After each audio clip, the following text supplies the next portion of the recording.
जब फिरौन के मुशीरों ने जाकर ये अपडेट फिरौन को दी, ये तो तादाद में बढ़ते जा रहे हैं, तो फिर उन्होंने ये एक सफाकाना हुक्मनामा जारी किया कि इब्रानियों के, इजराइलियों के जो मेल बेबी हैं या बच्चे हैं, जो लड़के हैं, दाइयों को हुक्म दिया जाए कि उनको पैदा होते ही उनको, और मारा भला कैसे जाना था?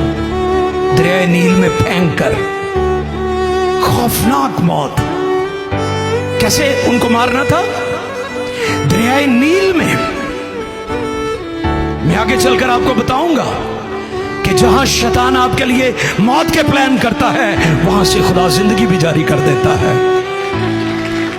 जब दुनिया, लोग आपके लिए आपकी हलाकत, आपकी बर्बादी, आपको फना करना चाहते हैं, तबाह करना चाहते हैं, तो फिर खुदा कादिर मुतलक जो ऑलमाइटी गॉड है, वो आपके लिए उसी जगह से जिंदगी भी जारी करता है।